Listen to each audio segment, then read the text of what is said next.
when the Berlin Wall fell, there was an American State Department official named Francis Fukuyama, and he wrote a very influential essay called The End of History. And for decades, capitalism was in a struggle with communism. And in his essay, Fukuyama argued that with the triumph of capitalism, we've come to the end of history, meaning we now know what humanity most strives for, which is a liberal consumer democracy, where people feel empowered to have the freedom to buy whatever they want. And this, for him, was the apex of human civilization. And this creates what is called the unipolar moment, where America is the global hegemon, and it creates a world that is heavily globalized, capitalistic, and very individualistic. And this is a very unique moment in human history. And we've come with this war in Iran to the end of this moment. All right? So let me first explain the three major characteristics of this unipolar moment. The first is what we call Pax Americana, where American power, American military might guarantee peace in the entire world. And this is unique in human history, where for the first time there was a power that was able to dominate the entire globe. And America was able to do so through three mechanisms, okay? The first is, of course, its military power, but specifically aerial supremacy, okay, which is backed up by special forces and the CIA. So the CIA was able to infiltrate every single government in the world and identify who would be loyal to the American empire and then promote this person. If there were individuals that challenged the American empire, these people were demoted or eliminated. Nations that proved problematic, for example, maybe Syria or Libya, special forces went in to sabotage the economy, and then aerial power went in to destroy the government. And so this created Pax Americana. Now, what's good about this is that it did bring peace to very problematic regions. For example, in East Asia, Japan, South Korea, North Korea, China, Vietnam did not compete against each other. They just participated in the global economy, which brought tremendous wealth and prosperity to the East Asia region. This is true also in Europe and South America as well. Okay, so air supremacy. Then you have something called surveillance. And basically what I mean by that is the internet.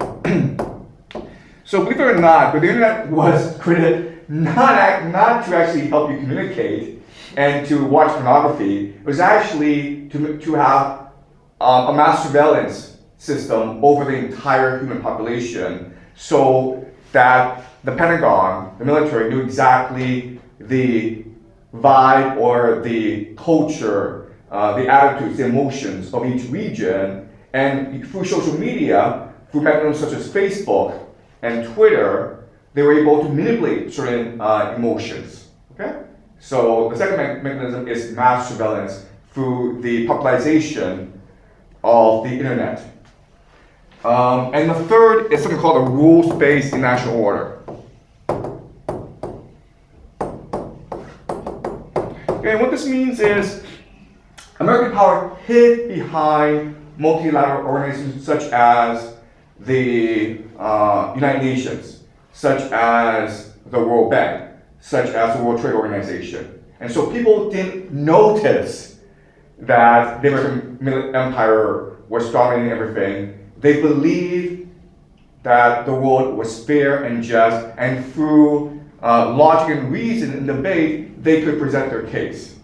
All right? So for the longest time, this Pax Americana provided peace and stability to the world, which brought tremendous prosperity. All right, so that's number one. Number two is the supremacy of science.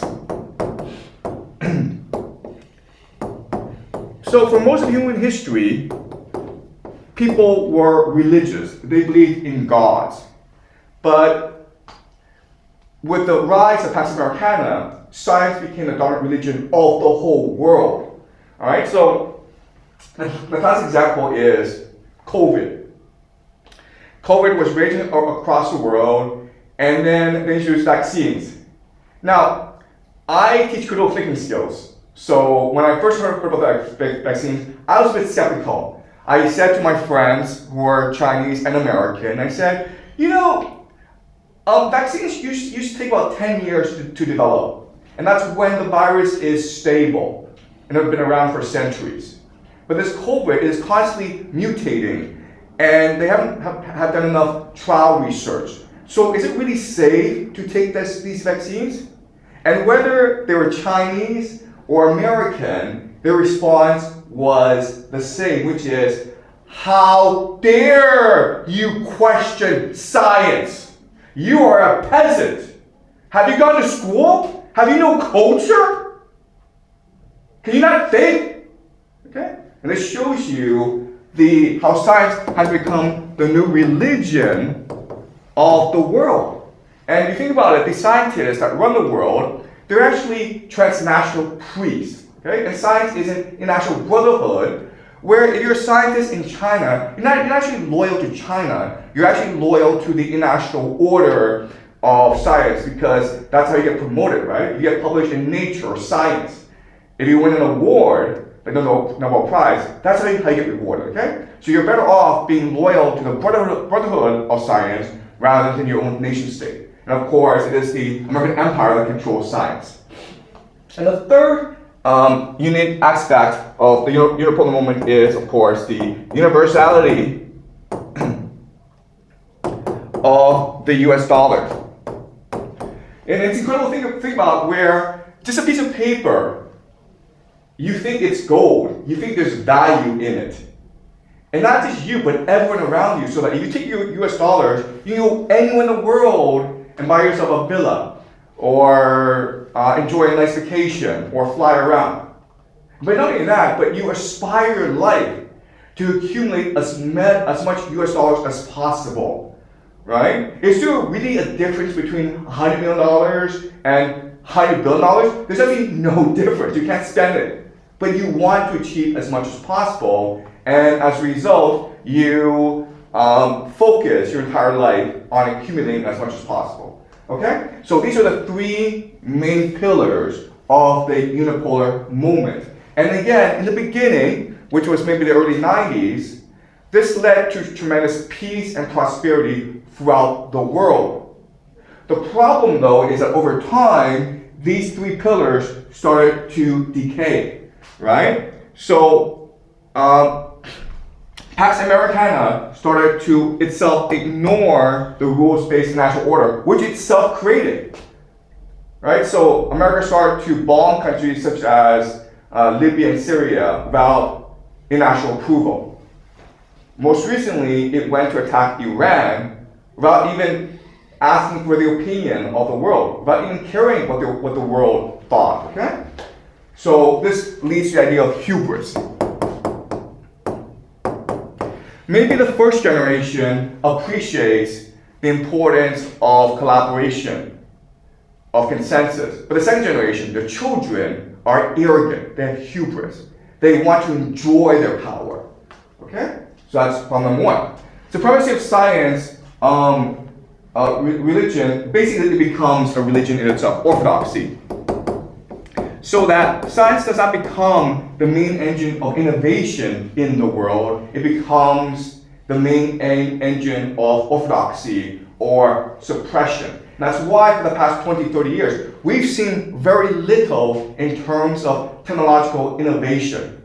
Don't tell me Silicon Valley is the center of innovation in the world, okay? All they do is make food delivery apps. It's been a long time since we've seen massive innovation in the world. What we've seen these past 20, 30 years is the scaling out, the popularization of innovation, right? where American technology is spread throughout the world, especially in China. But we have not seen actually major innovation in science itself. Right? And the third thing, the university of the US dollar leads to printing dollars, okay? Or just basically corruption. Where because America is able to print as much US dollars as it wants to fund its corruption, it does so, okay? So the US dollar has lessened in value. And what this means is basically it's made inequality worse, it's made corruption worse, it's made people very lazy. If you're a young person, you're like, you know what, no matter how hard I work, I'm still screwed in the end because the boomers, the older generation, have so much more money than I do. I can never catch up. So I refuse to play this game. Either I refuse to play this game, so I quit, dumping, lie flat, or I gamble. I pray that if I put $1 million in Bitcoin, it'll go up to $10 million, or the stock market, or sports betting, okay? That's why in America, gambling has become so popular. All right? So this has led to today, basically. All right? So we shouldn't see this war against Iran as just a decision of one person, Donald Trump, or the machinations of a country, Israel. Really, this war in Iran is happening because we've come to the end of the unipolar moment because the American empire has become corrupt, self-indulgent, lazy, arrogant. All right? So, with the end of the American empire, with the end of Pax Americana, we are shifting towards a new world. And this new world, some will survive, most will not. Okay? And this is true throughout history where when empire declines and the world order is shifting, where there's a paradigm shift, people are forced to make a hard choice of either adapt or die. All right? So let me show you how the world needs to change if it is to survive. Basically, what has to happen is we have to move from an emphasis on efficiency to resilience. Okay? That is the main goal in the future. Today, it's really about how to make things as cheap as possible and get it to as many people as quickly as possible to make as much money as possible, okay? The idea of efficiency. Generating as much profit as possible. The idea of resilience is to appreciate that there will be a series of crises, and what you need to do is focus on adapting and surviving these crises, okay? So for a nation, for a community to survive in the future, there has to be three major changes. And if you're able to make these three major changes, you will survive.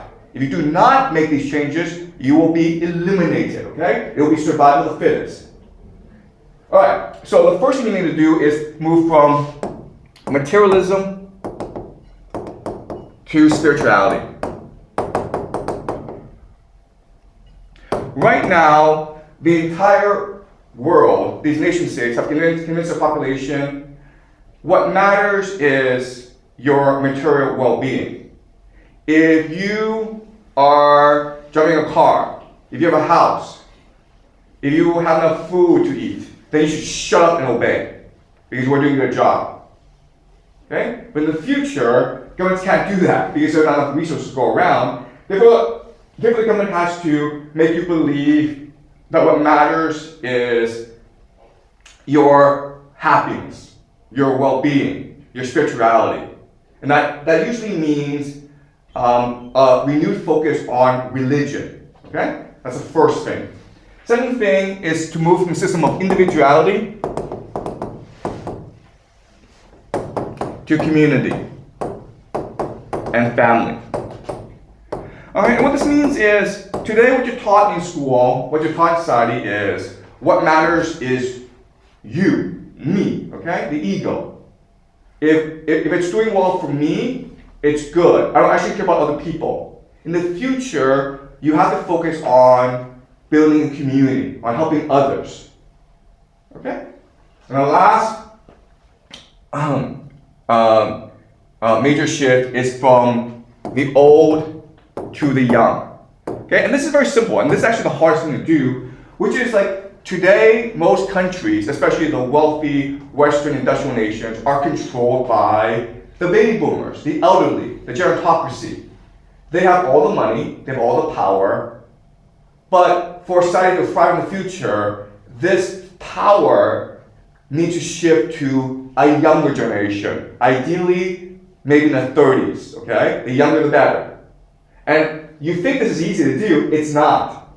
Because first of all, these baby boomers have access to the best healthcare in the world, they have a lot of money, and they really enjoy living, and they're also really selfish, okay? So this is actually the hardest problem to solve for most Western societies. How do you transfer power from the old to the young? And quite honestly, historically, we've never ever faced this problem before. Never. Because the old simply don't live that long, okay?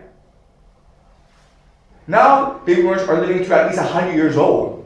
So they have another 20 years ahead of them in power. Meanwhile, the young cannot develop the experience and expertise in order to lead the nation. So whichever nation actually figures out this problem first, how do you give the old and give power to the young, then will most likely thrive in the new world that's coming. And if you were to ask me which nation would most likely achieve this first, I would say Japan. And the reason is very simple. Because in Japan, this problem is the most pressing. They are the eldest population. They have the oldest population in the world. And so they need to resolve this issue really, really quickly. Okay? And maybe in the next 5-10 years, and I think that Japan will actually resolve this issue. But it may be the only nation that's able to resolve this issue because it's so difficult. You love your grandparents. Do you want to see your grandparents die? Of course not. Okay, you're going against human biological nature. All right. So that's the main argument I want to make you today. Okay. So what we're going to do now is we're going to look at how the world is going to transform because of what's happening in the Strait of Hormuz, because of this war in Iran. Okay. All right. So basically, we're in a new world because our world today is built entirely on access to cheap petroleum products, cheap energy, right? Why are you allowed to be in school learning from me rather than the fields farming? Because of energy, right? Because of oil from the Middle East. Your computer is based on what? Petroleum. This camera that's filming me is based on what? Petroleum. This pen, petroleum. This clothing, petroleum. The medicine you eat, petroleum. The food that you eat comes from fertilizers, which is based also on petroleum. So basically, everything in this room, everything in the world is based on cheap petroleum. The entire global economy, the main foundation is cheap petroleum. So what happens in a world where petroleum is already cheap? Well, now you need a massive rebalancing in the world, okay? The other thing about the world is, this is the GCC countries, okay? The Middle East countries. And as you can see, this is really important to see is, around the year 2005, they started to have massive account surplus, meaning they were selling so much oil, they couldn't really spend all their money. Do you guys know why? Why was this happening? What happened in 2005, 2004 that made these countries extremely wealthy? All right, China, okay? Think about it. What's China doing? Well, China in the 80s and 90s was putting factories, right? But then China itself developed this account surplus, so now China wants to develop its industrial base, right? And how do you do that? By importing oil from the GCC, right? And that's why we have these skyscrapers, these malls, these roads, okay? Because China was able to import all this cheap oil from the GCC. And then the GCC would take this money, okay, and then invest it back into the American stock market. But not just that, but they would invest it in Africa. They would invest in infrastructure. So for the longest time, the Chinese economy and the GCC are the two main pillars of the entire global economy. Okay? And what this means is that if the GCC no longer is able to export oil, this is going to have a major impact on China. And together, the two are going to have a major impact on the global economy. Okay? Basically, the global economy is dead. All right. Okay, another thing that you may not be aware of is today, flying around the world, it's very, very simple to do.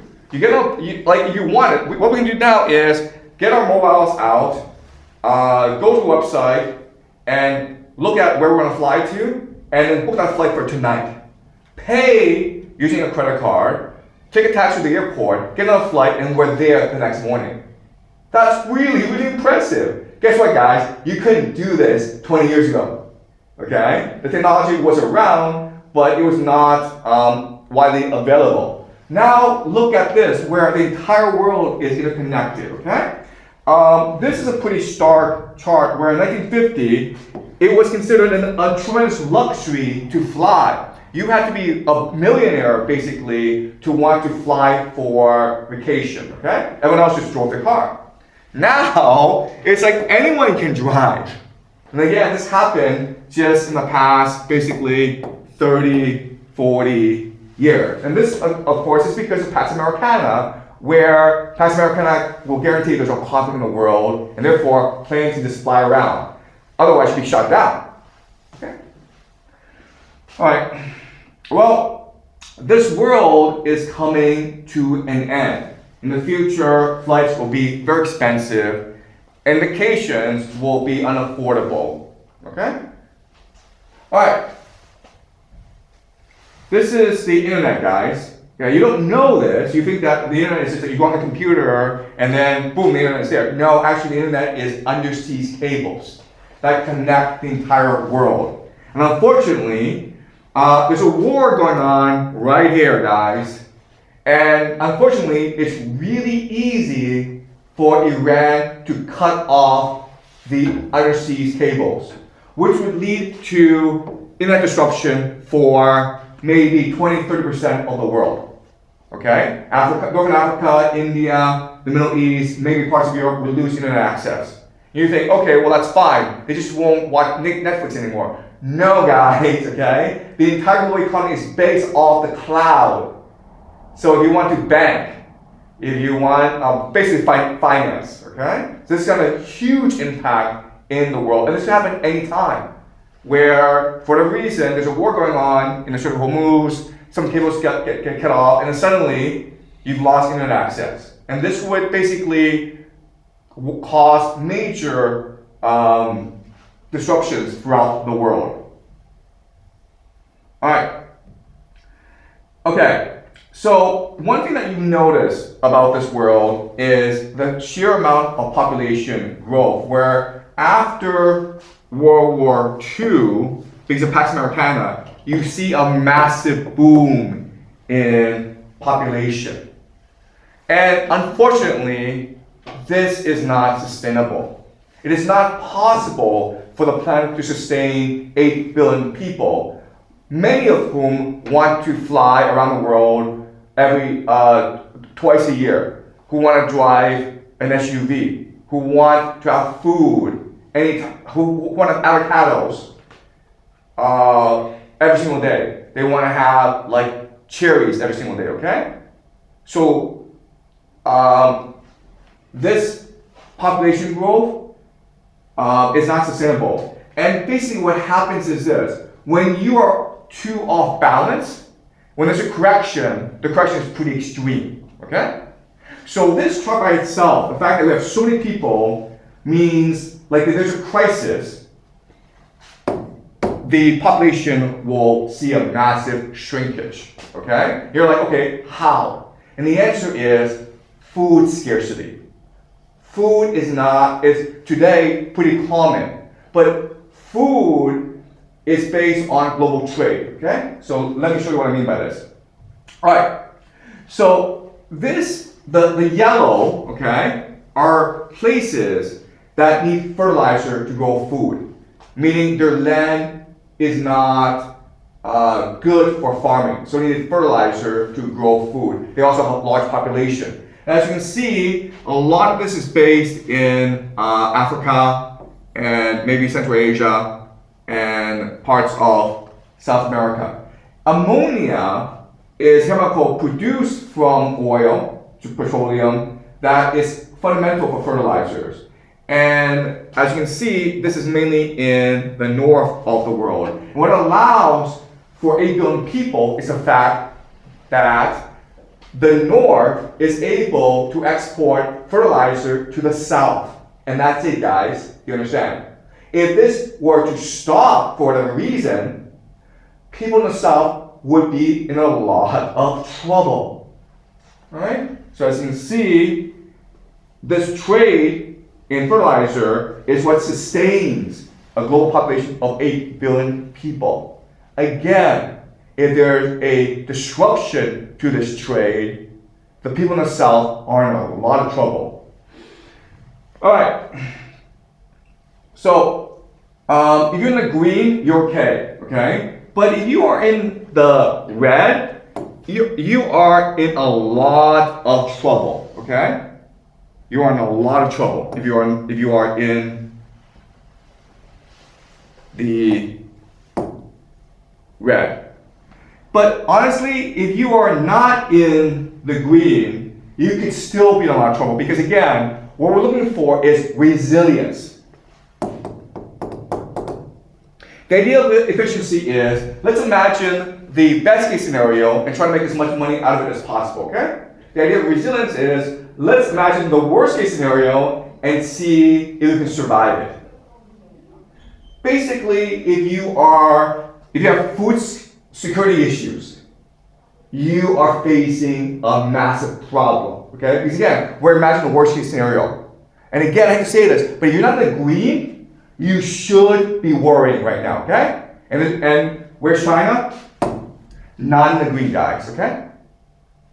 It's something that national leaders in the world have to start thinking about right now, food scarcity. All right, water. Again, the countries that suffer from food scarcity, some of them also suffer from food scarcity, okay? From water scarcity. Okay, all right, forget this. All right, okay, so basically this area is in a lot of trouble. I would say that water is far more problematic than food. And again, I have to say this, but if you are any country here, what's going on here? If you're any country in this area, okay, you should be worried.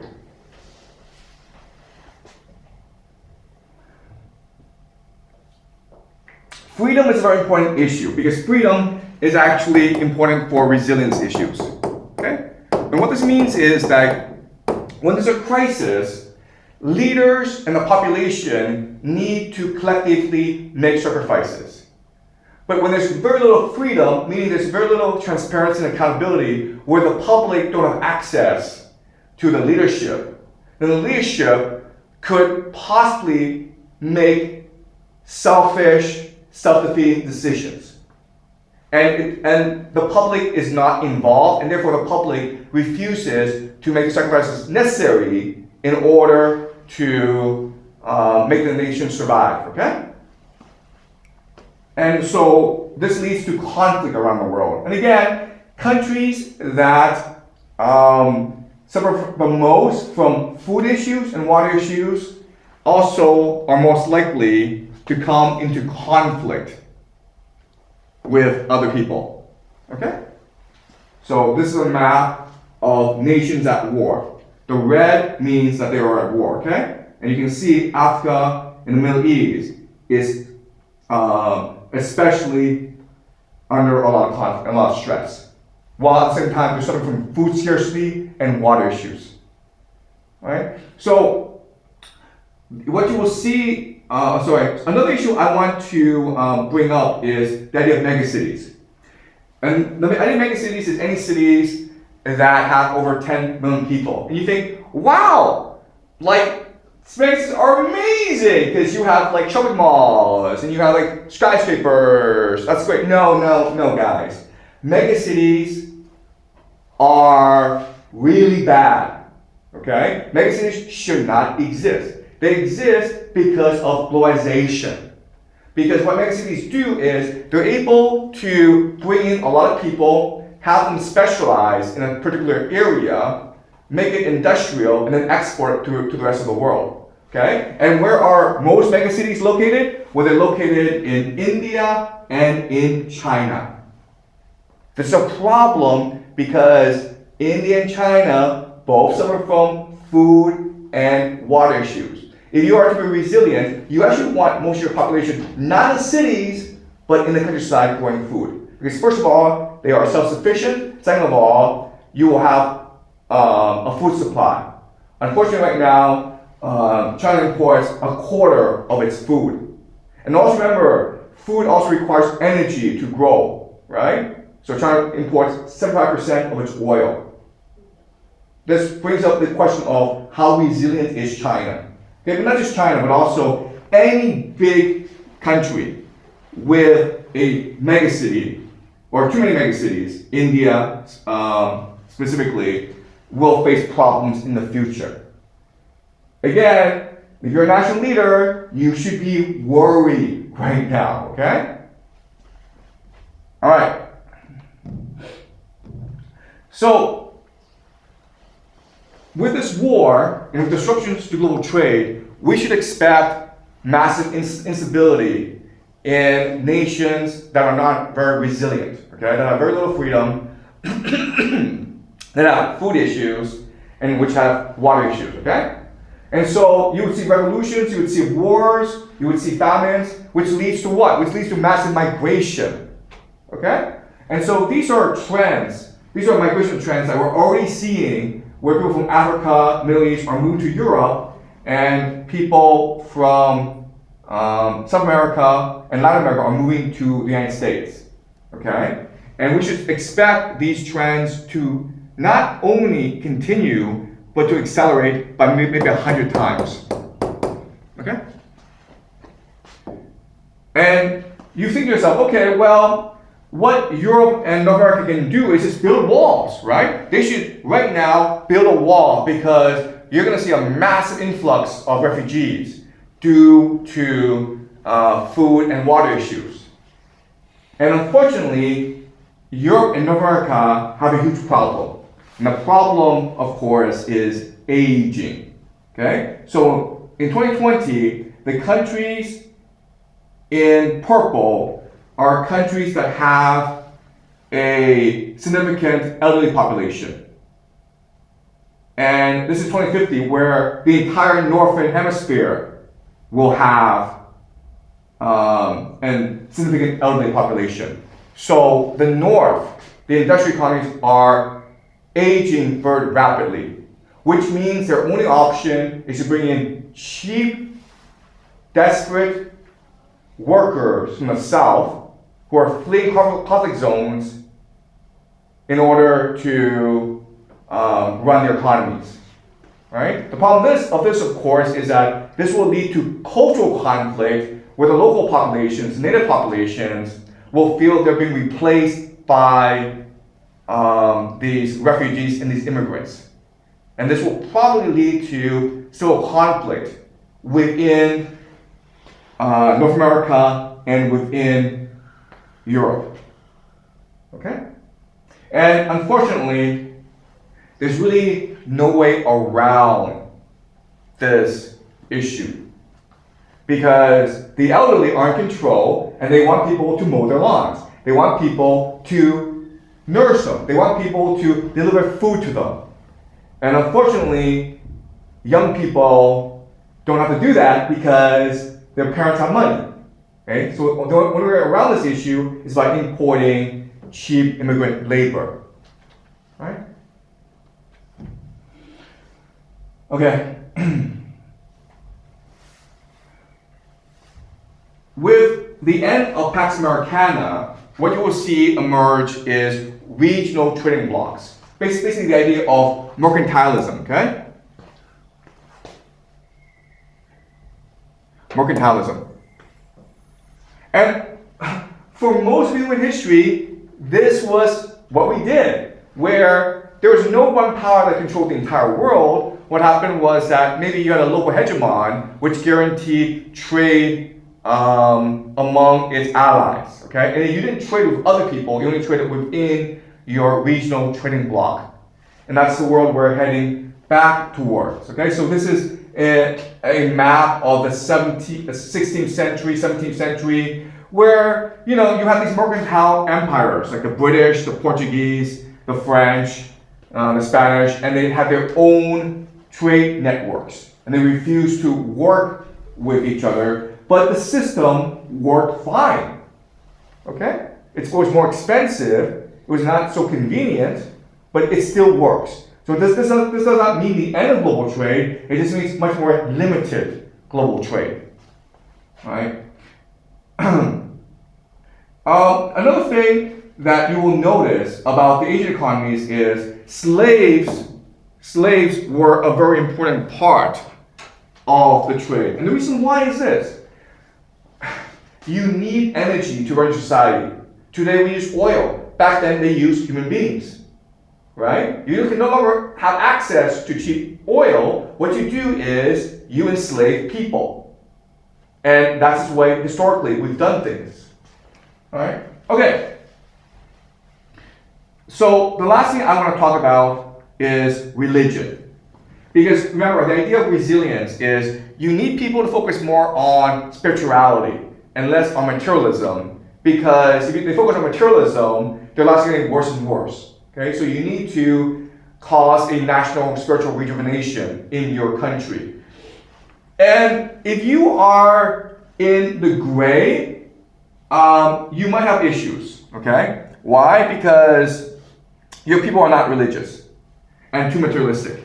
And unfortunately, East Asia, okay, Japan, China, Korea, Vietnam are especially non-religious. That's going to be a problem for them in the future, okay? All right, so let's just summarize what we've learned so far. What are some major trends that we should expect over the next 10, 20 years? Again, I just say this, all right? If you really believe that next week Donald Trump and Iran are going to come to a peace agreement, if you believe that maybe in 5-6 months, both Iran and the United States will exhaust themselves, the global economy will suffer too much, and then they'll just stop the war, and things will go back to normal. I don't know what to tell you, okay? You're living in a fantasy world. You have to wake up and recognize that this is the end of the unipolar moment, and we're moving towards a new world. And you can either choose to adapt to this new world, or you will die. It's that simple. All right? So, massive trend is deindustrialization and deurbanization, where people in the cities will have to move back to the countryside, especially young people. Okay? They have to learn like real skills. No more cryptocurrency trading for you guys, okay? Learn how to milk a cow, or kill a chicken, or grow food, whatever, okay? But just do something useful for your life. Nationalism and remilitarization is very important, where you have to get young people who willing to fight and defend your land. Okay? And that means getting them to believe that your nation deserves to be strong. So whichever nations are most ready and most able to excite their younger population into fighting wars will be the ones who will be most resilient. Mercantile systems, basically independent trading blocks. Resource wars is a very big thing, okay? Famines, genocides, slavery. Okay? So remember, throughout most of human history, humans were the cheap energy. If you don't have access to cheap oil, well, then you're going to enslave human beings. All right? This is not a pretty future, but it is a future that could happen, and you have to mentally prepare yourself for this possibility. Okay? Mass migration, where people in the South are most likely to suffer from resource wars over water and food and people, so they try to escape to Europe and North America. Okay? Revolution, civil wars, and political instability in North America and in Europe because the baby boomers refuse to retire from the scene. And these are aging populations, massive inequality, massive corruption, massive stagnancy. And so this will lead to chaos in the streets. Okay? Religion is a big thing. If you are not religious, I actually recommend looking into the possibility of developing a religion, okay? It's going to be very useful for what's going to happen later on. These are things I will talk about more in the future, okay? But I will bring them up now. Like, how do I see the world in 10, 20 years' time, all right? So I will say this. I think that there will be eventually an alliance between Russia and Germany in Europe. Maybe for the next 5-10 years, Germany and Russia will go to war against each other, but eventually what the two will figure out is they're better off actually working together than fighting against each other. Okay? You have Pax Judaica. Remember, the entire point of this war in Iran, from Israel's perspective, is to knock out America from the Middle East and establish itself as the local hegemon. And then it becomes Pax Judaica. Okay?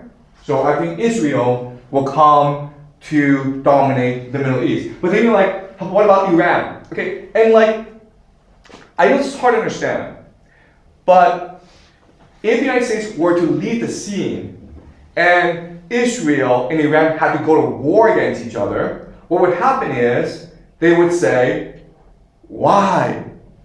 Because Israel is like, I don't want Persia. And then Iran is like, I don't want Israel. And Israel has nuclear weapons. So they would agree to split the Middle East up where Iran controls Strait of Hormuz and Israel controls the Levant, right? Historically, actually, the Israelis, the Jewish people, they hated the Greeks, they hated the Romans, but they actually thought they had the Persians. So there's this history going back where Persians and Jews actually get along very well. And in fact, in the Middle East, the place outside Israel with the largest Jewish population is Iran. And they're very well treated there.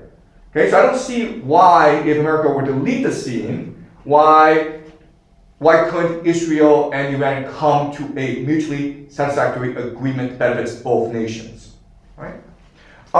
Japan. Again, I think the major problem facing all Western industrial nations is the aging crisis. What do you do with these people who are 90 years old? They can't get out of the house. Their brains aren't really functioning properly, but they still control all the money, all the power, and they're extremely influential. What do? Well, in most countries, you can't do anything about it. But Japan is a very special country where the elderly have a more obligation to the nation, to the people. So it could be a situation where Japan is in a lot of trouble and the elderly voluntarily choose to exit power and give it to the young. All right? But I think Japan's the only nation that would do this voluntarily.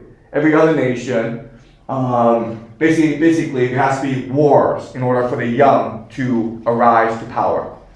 All right, the American Holy Empire.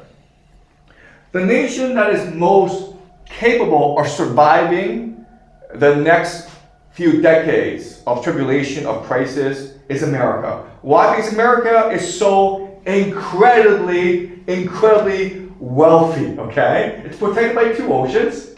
It really controls Canada and Mexico. So think of America as not just the continent of America, but really as entire North American and Latin American, okay? That entire sphere is basically America.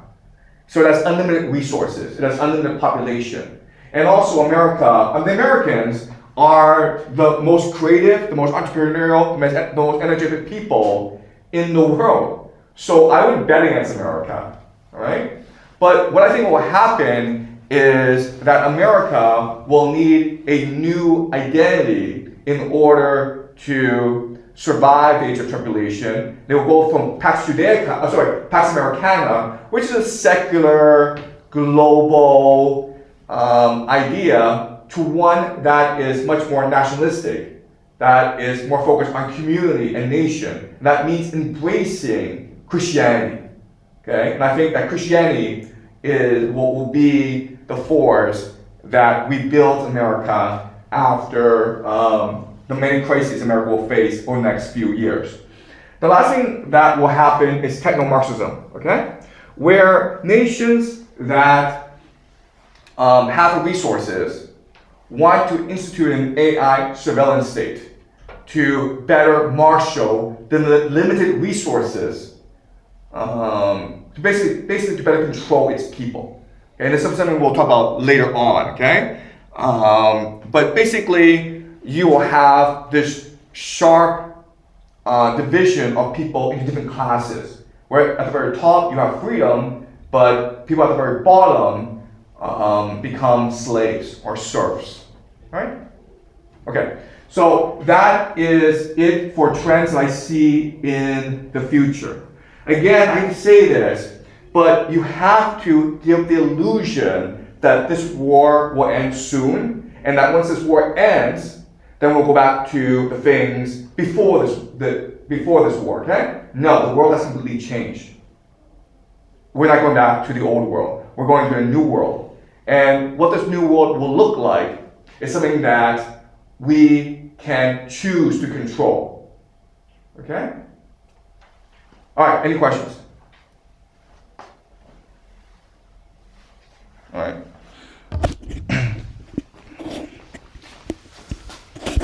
So about the new world, so the relationships between countries will all be changed, such as China and Japan, and those 5 big countries. Will the orders be changed?